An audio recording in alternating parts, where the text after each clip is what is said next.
이름으로 기도드립니다. 아멘. 여러분 잘 아시는 철학자 칸트는 평생 인간이란 무엇인가라는 그 물음을 고민했다고 합니다. 여러분들은 인간이란 무엇이라고 생각하시는지요? 이 종교학자들이 구석기 시대의 인간을 연구하다가 이 동물 세계와 인간 세계를 구별하는 그 구별 기준 차원에서 인간의 특징을 세 가지로 요약을 하더라고요. 하나는 인간이 그림을 그렸다는 사실입니다. 어떤 것들을 표현하기 위한 예술적인 상상력에 대해서 그것이 인간됨의 특징이다라고 보았습니다. 또 인간은 도구를 만드는 존재라는 거죠. 어떤 필요를 위해서 도구를 만들어낼 수 있는 존재, 그것은 인간이라는 거죠. 인간만이 그걸 할 수 있다. 그래서 지금의 과학이라고 하는 것이 발전이 되고 있는 거죠. 과학적인 태도, 이것이 인간됨의 두 번째 특징으로 보고, 마지막 세 번째는 인간이 무덤을 만든다는 것입니다. 인간이 무덤을 만든다. 그러니까 죽음을 사유하는 능력을 가진 존재라는 거죠. 인간됨을 구별하는 그 특징 가운데서 오직 인간만이 죽음을 진지하게 생각하는 존재다라고 그 특징을 강조를 합니다. 여러분, 죽음을 사유한다, 그것이 인간됨의 특징이라면 도대체 죽음을 사유한다라고 하는 것은 무엇을 말하는 것일까? 오스트리아 작가 아더 슈니철러라고 하는 작가가 쓴 책, 우리말로는 사랑의 묘약이라고 하는 그 이름으로 번역된 단편 소설이 있는데요, 이 애인의 죽음을 앞에 둔 한 남자의 이야기가 소개됩니다. 사랑하는 애인이 이제 죽음 앞에 있을 때 너무 안타까우니까 나의 애인이 1시간만이라도 더 살 수 있게 해달라고 천사에게 간청을 하게 됩니다. 그러면 천사가 조건을 걸기를, 그러면 다른 누군가가 그 1시간을 양보해 주면, 다른 누군가의 삶의 마지막 1시간을 누군가 양보하는 사람이 있으면 당신의 애인을 1시간 더 살게 해주겠다, 이렇게 약속을 합니다. 그 죽음의 천사와 함께 같이 그 삶의 마지막 1시간을 양보해 줄 사람을 찾아다니는 거예요. 이제 그 사형을 앞에 둔 사형수도 만나고, 외롭고 눈먼 노인도 만나고, 그리고 아주 고통스럽게 견디고 있는 말기 환자도 만납니다. 근데 그 누구도 그 삶의 마지막 1시간을 양보해 주는 사람은 없었습니다. 다 거절하는 겁니다. 고통과 가난과 외로움으로 채워져 있는 사람들이지만은 자신의 삶의 마지막 1시간을 양보해 줄 사람은 없었던 것이죠. 여러분, 이게 인간인 거예요. 인간은 자신의 삶의 그 마지막 시간을 진지하게 받아들이고 살아가는 존재들이다. 왜 그럴까요? 이건 보다 더 실존적인 어떤 이유가 그 속에 담겨져 있습니다. 성 어거스틴의 고백록에 나오는 이런 구절이 있습니다. 하나님은 우리 인간의 마음을 움직여 당신을 찬양하고 즐기게 하십니다. 당신은 우리를 당신을 향해서 살도록 창조하셨으므로 우리 마음이 당신 안에서 안식할 때까지는 편안하지 않습니다. 이런 내용입니다. 그러니까 인간의 실존은 어떤 것이라고 하는 겁니까?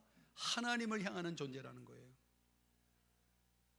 하나님에 대해서 인정하지 않고 믿지 않는 사람조차도 그 실존 자체는 하나님을 향하는 존재이다.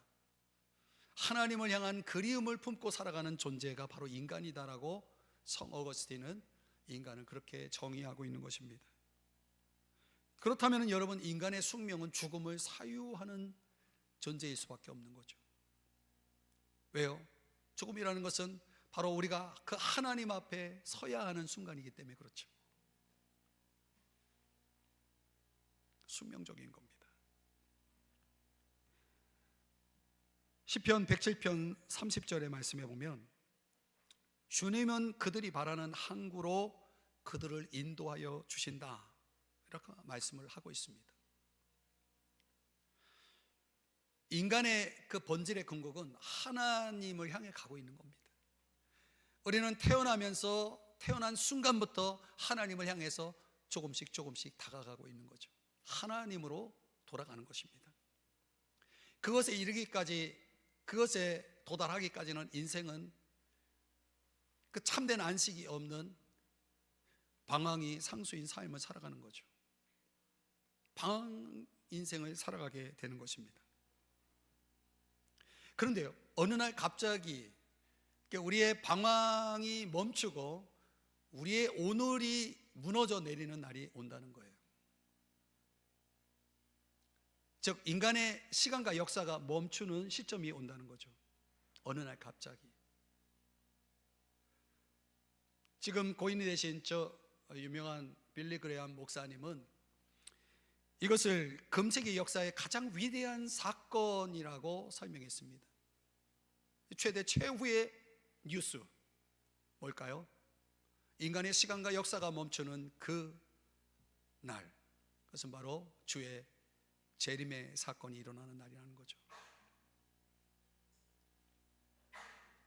오늘 그 날이 되면 우리 모든 인간의 궁극을 현실로 맞닿게 되어진다라고 하는 사실입니다.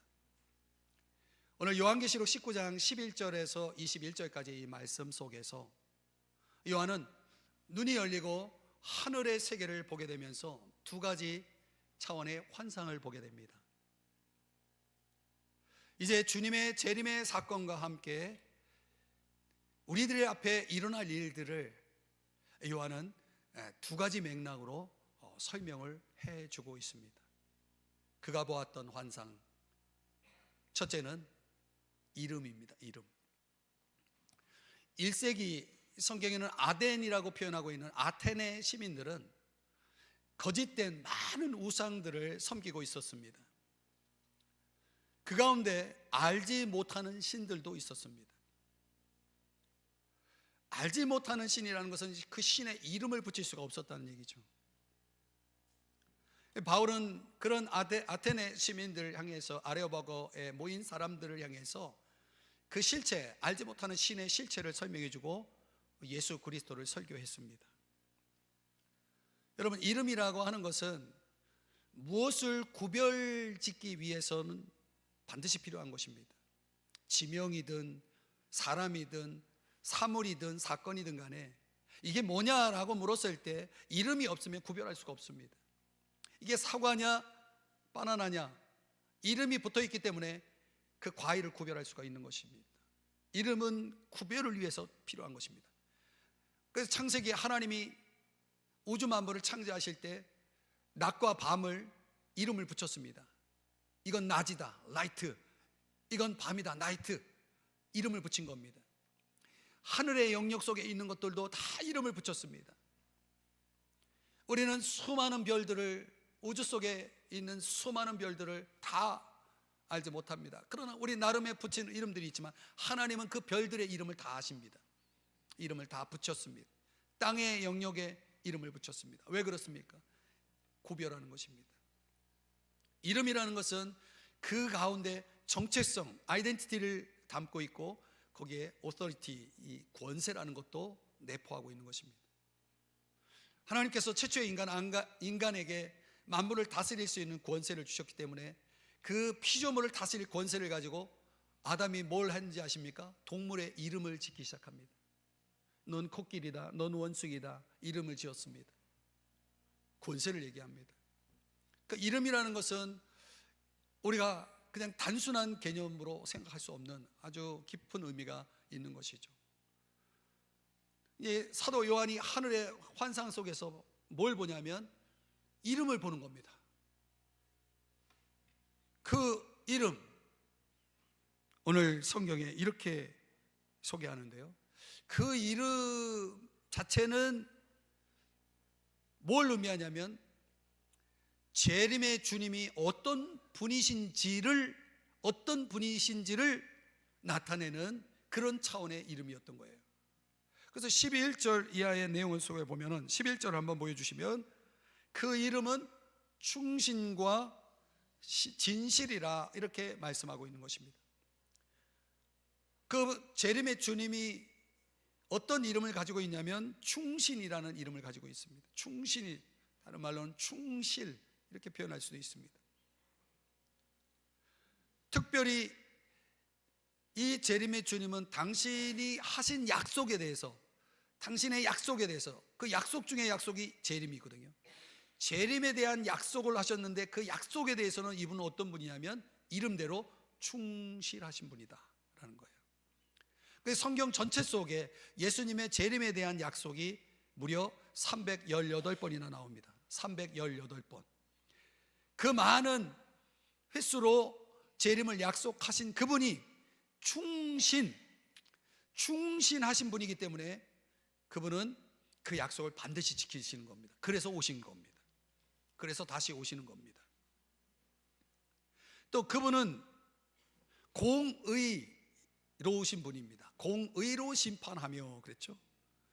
공의로우신 분이기 때문에 이 공의로우신 분은 공의에도 진실하신 분이다, 진실하신 분이다라고 말씀하고 있는 거죠. 그래서 그분의 공의는 절대 불의를 용납할 수 없기 때문에 불의를 심판할 수밖에 없는 것이고, 또 그 불의로 인해서 고난을 받은 성도들을 갚아주실 수밖에 없는 공의의 진실하신 분이다라고 소개를 하고 있는 겁니다. 그리고 12절 16절에 가면은 또 어떤 이름을 가지고 있냐면, 여기에는 먼저 머리에는 많은 관들이 있고 라고 말하고 있습니다. 관이라고 하는 것은 왕관을 얘기합니다. 왕관. 그러니까 이 왕의 이미지를 설명해 주는 건데요, 보통 왕이 관을 하나 쓰지 여러 개 쓰지 않잖아요. 그런데 재림의 주님의 머리에는 많은 관들이 있다라고 하는 것은 주님이 모든 나라를 다스리고 통치하시는 그런 왕이심을 나타내는 것입니다. 그 왕이 어떤 왕이냐, 16절에서는 그 옷과 다리에 이름이 써 있기를 만왕의 왕, 만주의 주라 하였더라, 이렇게 말씀하는 겁니다. 여러분, 이 세상에는 얼마나 많은 주인이 있습니까? 여러분도 다 주인이잖아요. 여러분의 집 주인, 얼마나 많은 주인이 있습니까? 그러나 예수님은, 재림하실 주님은 모든 주인 가운데서 가장 높으신 주인이고, 그분은 가장 유일한 통치자이시고 만물을 주관하시는, 주재하시는 지배자가 되신다라고 하는 사실을 요한이 12절 16절에서 그걸 딱 본 겁니다. 그 이름 속에서. 와, 대단한 분이다. 그리고 13절에 가서는 그가 피 뿌린 옷을 입었는데 그 이름은 하나님의 말씀이라. 여기 피 뿌린 옷이라고 하는 것은 여러분 십자가의 피를 얘기하는 게 아니고 원수들의 피를 얘기합니다. 옛날 로마 제국의 군사들은 전쟁터에 나가가지고 원수들을 물리치고 정복을 하게 되면 그 전쟁에서 원수들의 피가 자기 옷에 묻었을 때 그 피 묻은 원수들, 자신들이 정복한 그 원수들의 피가 묻은 그 옷을 자랑스럽게, 명예스럽게 생각하면서 그 피 묻은 옷을 입고 돌아왔다는 거예요. 그러니까 이 피 뿌린 옷이라고 하는 차원은 정복자의 이미지를 설명해 주고 있는 겁니다. 예수 그리스도, 재림의 주님은 정복자로 오실 것을 말씀하는데 그 이름이 뭐다? 하나님의 말씀이다라고 말하고 있습니다. 이름이 하나님의 말씀이에요. 그럼 이 말씀이 왜 이름이 또 말씀이냐? 여러분 요한복음 1장 1절과 14절의 내용을 우리 한번 여러분이 자막의 내용을 보시면서 읽어주시겠습니까? 시작. 태초에 말씀이 계시니라. 이 말씀이 하나님과 함께 계셨으니 이 말씀은 곧 하나님이시니라. 말씀이 육신이 되어 우리 가운데 거하심에 우리가 그의 영광을 보니 아버지의 독생자의 영광이요 은혜와 진리가 충만하더라. 아멘. 그러니까 이 말씀이 누구시라는 거예요? 하나님이시라는 거예요. 재림의 주님의 이름이 하나님의 말씀이라는 것은 그분이 하나님이시구나라는 걸 보여주는 거예요. 그분이 2000년 전에는 뭐가 됐어요? 말씀이 육신이 되어 인간의 몸을 입고 이 땅에 오셨다는 거 아닙니까? 그런데 그분의 영광을 보니까 아버지의 영광이라고 그랬어요. 그러니까 하나님의 말씀이라는 이름을 가지신 재림의 주님이 이 땅에 오시면 이 우주 만물에 하나님의 영광이 충만하게 될 것을 말씀해 주고 있는 것입니다. 2000년 전에는 하나님이 어떤 분이신지를 계시하기 위해서 오셨다면 다시 역사의 종국에 다시 오실 재림의 주님은 그분의 왕국을, 그분의 영광을 드러내고 그분의 왕국을 이 땅에 세우기 위해서 오실 거라고 말씀하고 있는 거예요. 정리하면 그분은 승리자로, 정복자로, 지배자로 오신다는 거예요. 재림의 주님은 오신다는 겁니다. 그러면 여러분, 그 재림의 주님이 지니신 그 이름에 걸맞는 주의 오심이 우리에게 있을 때에 오늘 이것을 우리에게는 어떻게 적용할 수 있겠습니까? 여러분, 그 독일의 히틀러 체제 시대에 유명한 신학자 본 해퍼는 당시를 위기의 상황이라는 사실을 직감하고 인식하고 그는 이렇게 말합니다. 지금 우리는 고백의 상황, 즉 고백의 상황 속에 있는데 바로 우리 주님이 누구인지를 분명히 고백을 해야 합니다 라고 말했습니다. 분명히 우리의 주님이 누구인지를 고백해야 합니다. 그러면서 소위 바르멘 선언문을 하게 되는데 오직 예수 그리스도만이 우리의 복종의 대상이고 그분은 하나님의 계시요 말씀이십니다 라고 선포하십니다. 그래서 그런 선포로, 그런 고백으로 그는 옥중서신이라는 작품에서, 저항과 복종이라고 하는 작품에서 이런 내용을 담고 있습니다. 나는 누구인가? 고독한 물음이 나를 조롱합니다. 내가 누구인지 당신은 아시오니 나는 당신의 것입니다. 오 하나님. 이런 내용입니다.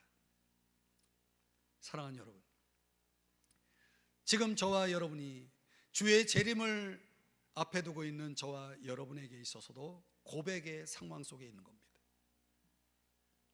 우리 주님이 누구인지를 분명히 고백해야 하는 상황 속에 있다는 거예요.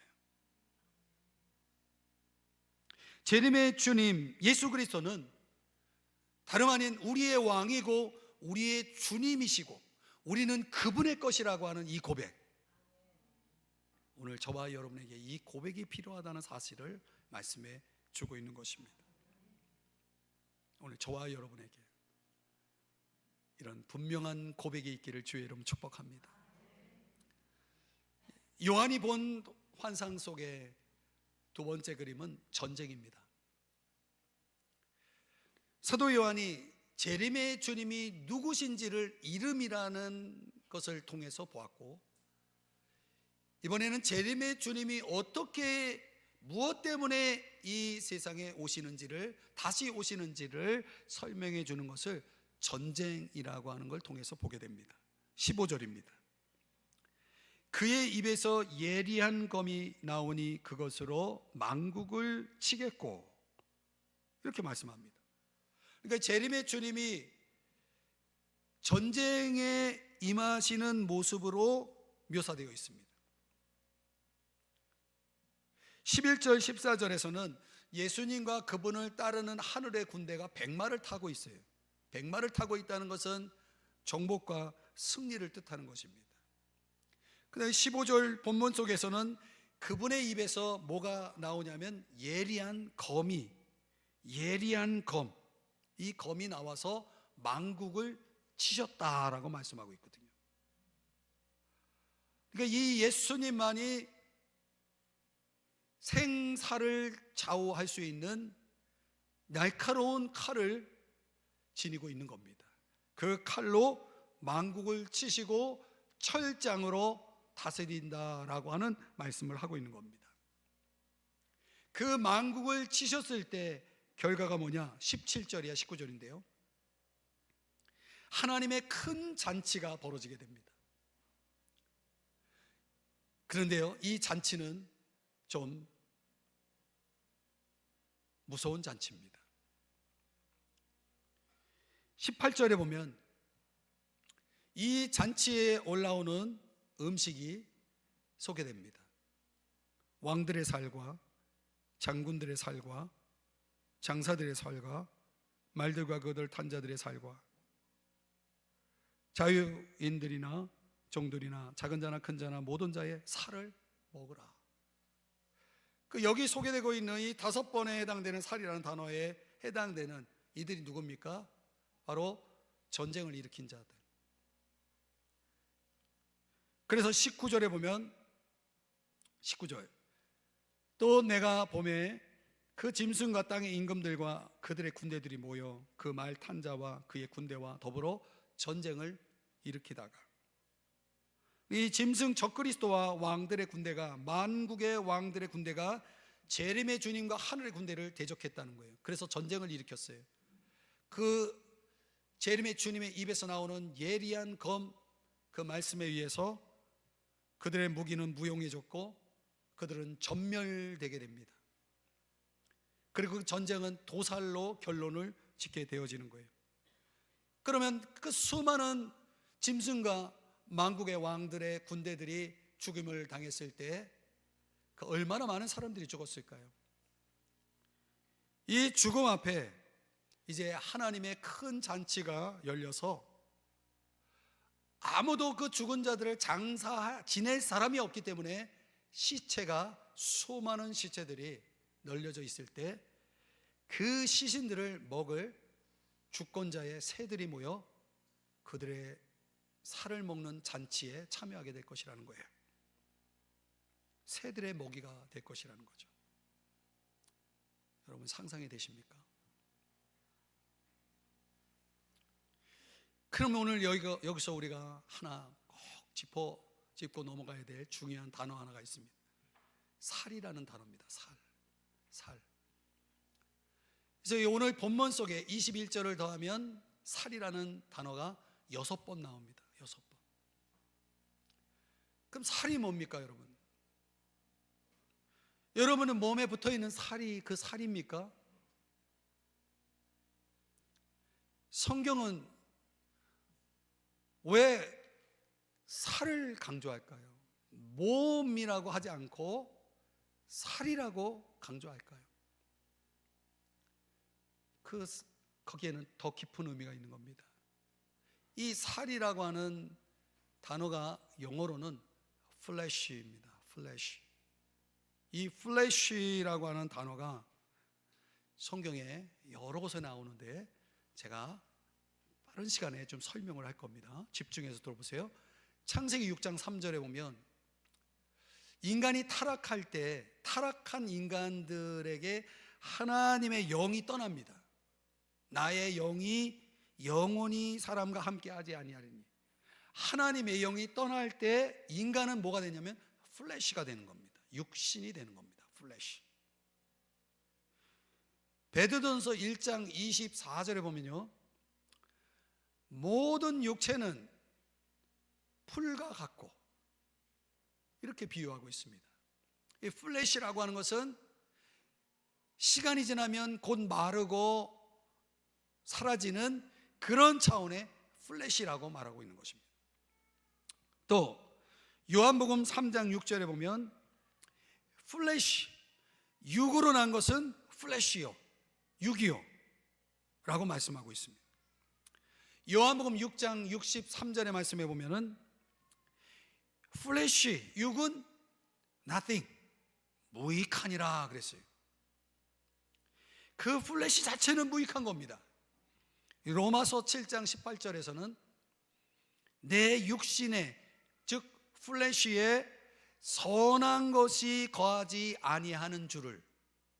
그러니까 이 플래시라고 하는 단어를 성경에서 이렇게 많이 설명해 주면서 요약하면, 종합하면 인간의 플래시라고 하는 것은 뭘 얘기하는 거냐면, 우리 인간은 몸을 가지고 있고요, 여러분 지금 이 몸이 살아있잖아요. 이 몸을 가지고 있고 이 몸 안에는 플래시라고 하는 것이 있다는 거예요. 육신이라고 번역된 플래시가 있는데, 이 플래시가 뭐냐? 타락한 본성.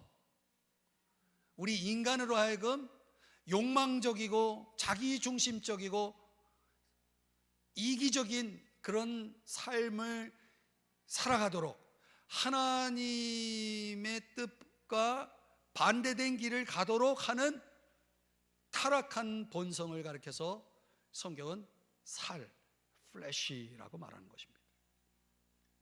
그러니까 이런 플래시를 가지고 살아간 사람들, 자기 욕망을 위해서 인생을 살아간 이들은, 플래시만을 의지하며 살았던 자들은 마지막 새들의 저녁잔치에 먹잇감이 된다는 거예요. 하나님의 심판에 의해서. 오늘 본문 21절의 말씀에 보면 모든 새가 그들의 살로, 플래시로 배불리더라, 이렇게 말씀을 하고 있는 것입니다. 그렇기 때문에 로마서 8장 13절과 14절의 말씀을 보시는데, 우리 한번 이 말씀은 여러분이 한번 읽어주시겠습니까? 시작. 너희가 육신대로 살면 반드시 죽을 것이로되 영으로서 몸의 행실을 죽이면 살리니 무릇 하나님의 영으로 인도함을 받는 사람은 곧 하나님의 아들이라. 여러분, 육신대로 살면, 플래시를 가지고 살아가면, 플래시만을 의지하고 그 모양새로 살아간다면, 그 플래시적인 가치관을 살아간 사람들은 반드시 하나님의 저녁잔치, 새들의 먹잇감으로 끝나게 될 것을 말씀하고 있는 것입니다. 그 육신에 이끌려 살아가는 자들에게 어느 날 갑자기 주님이 재림하셔서 그들을 심판하시게 될 거라는 거예요. 그 심판을 위해서 마련된 곳이 바로 전쟁인 것입니다. 전쟁. 아마겟돈이라고 하는 전쟁. 인간의 욕망이 가져온 전쟁의 마지막은 결국은 주님께서 잘못된 정치, 잘못된 종교, 이 세상의 부패와 부조리와 불의에 대해서 주님은 반드시 심판하실 것이고, 그리고 그들의 세력을 뒤에서 주도했던 자들과 함께 그들은 불못으로 던져지게 될 것이다 라고 말씀을 하고 있는 거예요. 20절 말씀을 봅니다. 짐승이 잡히고 적그리스도가 잡히죠. 그 앞에 표적을 행하던 거짓 선지자도 함께 잡혔으니 이는 짐승의 표를 받고 그의 우상에게 경배하던 자들을 표적으로 미혹하던 자라. 그들이 어떻게 됩니까? 이들이 산채로 유황불 붙는 못에 던져지고, 이렇게 말씀하는 겁니다. 자, 여러분 저를 보세요. 사람들은요, 이 죽음을 사유할 때 사실 죽음 너머에 있는 그런 세상에 대해서, 세계에 대해서 너무나 모릅니다. 막연합니다. 무시해버립니다. 그러나 제가 오늘 설명을 드릴게요. 우리 예수 믿지 않는 불신자들이 죽으면 몸은 여러분이 잘 알다시피 흙으로 돌아갑니다. 이 몸의 주 재료는 흙이기 때문에 흙으로 돌아가는 겁니다. 그래서 모든 인간은 어떤 형태로든 다 흙에 묻히게 되어 있는 겁니다. 흙으로 돌아갑니다. 그럼 사람은요, 죽을 때 뭐라고 말합니까? 숨을 거두었다라고 그러잖아요. 숨이라는 게 뭡니까? 하나님이 주신 영이에요.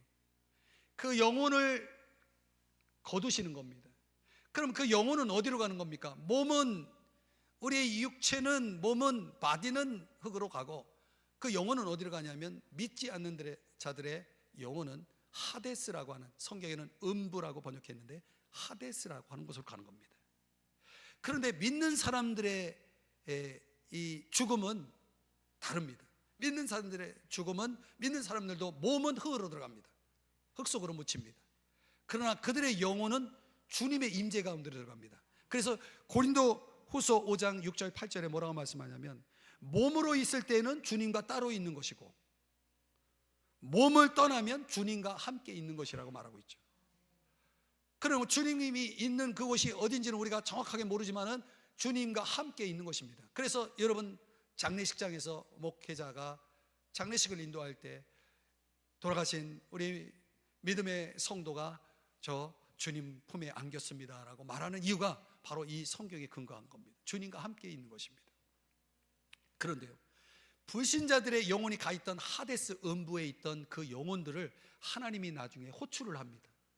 그래서 요한계시록 20장 13절 이하 15절에 보면 그 음부 하데스에 갇혀 있던 죽은 자들을 내주게 됩니다. 그걸 불러오는 겁니다. 그래서 심판을 하고 14절에 보니까 그들이 믿지 않는 죽은 자들의 영혼이 어떻게 됩니까? 둘째 사망 곧 불못으로 던져지게 되어지는 것입니다. 사랑하는 여러분, 하나님은요, 한 사람도 어느 누구도 지옥에 보내지 않으십니다. 그럼에도 지옥에 가는 사람이 있다면 그들은 스스로 자신이 선택한 것이라는 거죠. 아까 말씀드렸잖아요. 육신대로 살면 반드시 죽을 것이로되, 여전히 자기가 왕이 되고 자기가 주인 되어서 자기 욕망적인 자기중심적인 삶을 고집하며 육신적인 가치관을 가지고 살아간 자들, 그리고 적그리스도의 삶을 선택한 사람들은 자신들의 선택에 의해서 스스로 지옥에 들어가는 것입니다. 빌라도 법정에서 총독 빌라도가 유대인들에게 그렇게 물었습니다. 내가 저 그리스도라는 예수를 어떻게 하랴?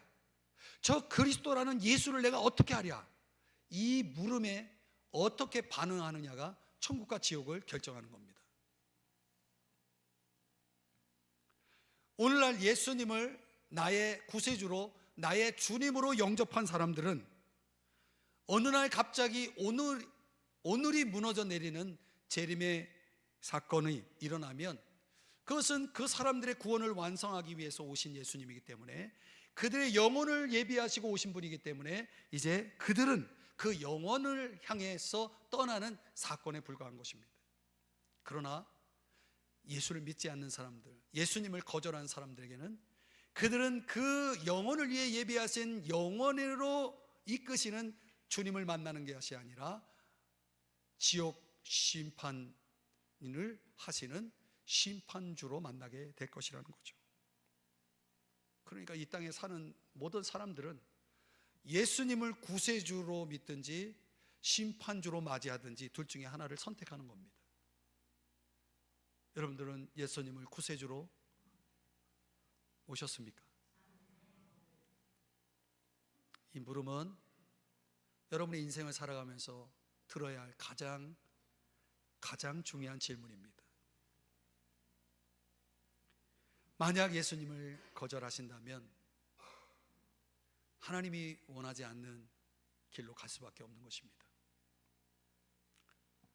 이제 말씀의 결론을 내려봅니다. 여러분, 시작이 있으면 끝이 있다는 말이 있잖아요. 인생도 그렇습니다. 시작이 있으면 끝이 있는 것입니다.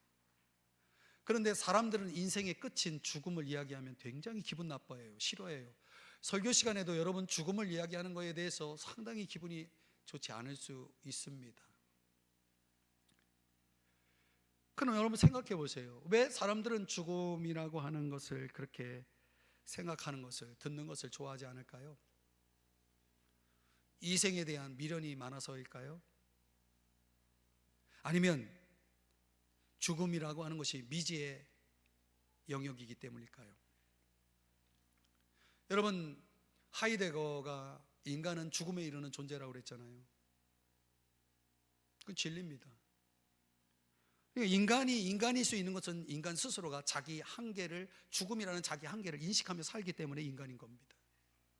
어느 누구도 거부할 수 없는 그 문제를 우리는 외면하고만 살 수는 없는 것입니다. 왜냐하면 가는 순서는 없거든요. 그냥 오직 인간만이 죽음이라는 한계 앞에서 자기의 삶을 진지하게 돌아볼 수 있는 성찰이 가능한 죽음을 사유하는 인간이기 때문에 오늘 요한이 하늘의 세계에서 보았던 두 가지 환상 속에서 어느 날 갑자기 우리의 인생이, 우리의 시간이 스탑되고 그분이 최후의 사건 속에 재림하시게 될 때에 오늘 우리가 그분을 어떻게 맞이할 것인지를 지금 저와 여러분이 선택을 해야 된다는 거예요. 지금 우리는 그 고백의 상황 속에 있다는 거예요. 저는 여러분에게 오늘 우리에게 보여준 이 성경을 통해 주님이 던지는 메시지는 하나입니다. 빨리 하나님께 돌아오라는 거예요. 여러분이 이 자리에 있다는 자체가 하나님께 돌아온 건 아닙니다. 빨리 여러분의 마음을 하나님께로 돌이켜서 여러분이 하나님 없이 살아왔던 여러분의 인생을 회개하고 뉘우치고 그분을 나의 구주, 나의 주님으로, 나의 구세주, 나의 주님으로 빨리 그분을 영접하라는 거예요. 그러면 어떻게 됩니까? 그러면 어느 날 갑자기 찾아올 그 재림의 사건이 우리의 오늘이 무너지는 그 순간에도 그날은 구원의 소망의 날이 될 것이라는 거예요. 그리고 그 구원의 소망의 날은 그날을 간직하며 살아가는 우리 그리스도인들에게는 이제 영혼을 누리기 위해서, 또 하늘나라의 영원한 기업을 얻기 위해서, 그리고 이 변해가는 이 세상 가운데서 놀라고 두려워하는 것이 아니라 사무치는 애정을 가지고 그 주님을 기도하며 기다리는 사람이 될 수 있다는 거예요. 그래서 이렇게 외치는 거죠. 아멘. 주 예수여, 어서 오시옵소서. 주님은 여러분에게 어떤 분이십니까? 오늘 성경은 그분은 우리의 왕이시고 우리의 주님이시고 우리는 그분의 것이라고 말씀을 하고 있는 거예요. 여러분들이 아무리 뿌리치고 거부해도 이 진리는 변하지 않습니다. 이제 이 외침, 이 기도가 진정 우리의 오늘의 고백이 되기를 주의 이름으로 축복합니다. 기도하겠습니다. 하나님 아버지, 아멘.